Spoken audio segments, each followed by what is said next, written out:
On December 14, 2012, 26 innocent lives were lost. As a resident of Newtown, Connecticut, and former student at Sandy Hook School, I felt the devastating heartbreak within my community. But I also witnessed the incredible outpouring of love from within the town, the state, and the world.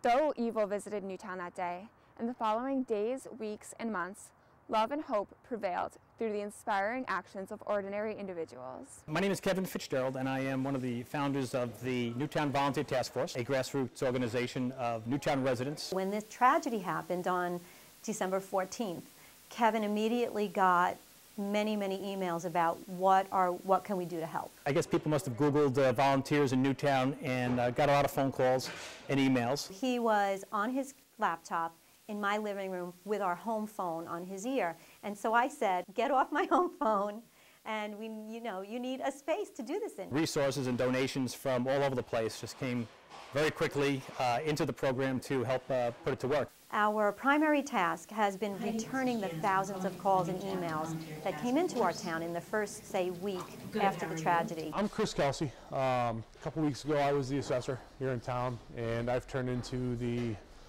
point person for the logistics of all the donations. Donations are coming from all places for all reasons. I'm Bill Hart. I'm a member of the Newtown Board of Education. I've been helping the Newtown Volunteer Task Force get started. I've been acting as a liaison between the Board of Ed and also some of the other boards in town. We're very fortunate that the town of Monroe, which is the next town to our south, had a whole school that they had mothballed 2 years ago that's large enough to accommodate all of the Sandy Hook students. And we started talking to the Monroe government, and they have been just outstandingly helpful in getting that school set up. I know they had the toilets replaced with smaller ones, and all of the water fountains were moved to be lower because they wouldn't be able to reach them and things like that. People spent hours doing that, which is just so amazing. If it takes 8 hours, 10 hours, 14 hours a day, I think Newtown's got hundreds if not thousands of people that are willing and have already stood up to offer that service. We've had volunteers here from Chicago, from Florida, and just about every surrounding town. There have been volunteers organizing all sorts of events around town. Fundraisers for building a new school, fundraisers for a memorial. One of our people just around the corner from our house lost their child in this tragedy, and so there's a volunteer effort in our neighborhood to bring them food. So many volunteers just literally wanted to do something. The types of jobs are changing, the volume is changing.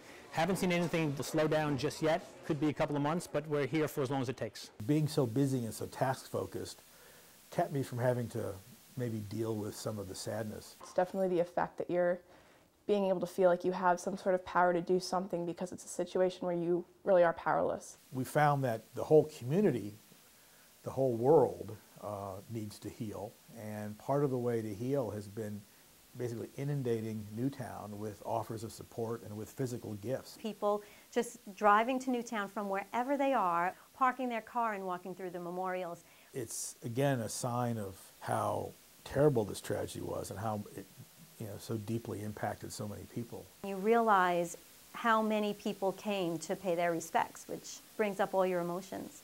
It was amazing to see all the little notes from people all over the place. It's reassuring that you're not alone. The reality is that we're all really not even 1 degree separated from somebody who experienced this loss.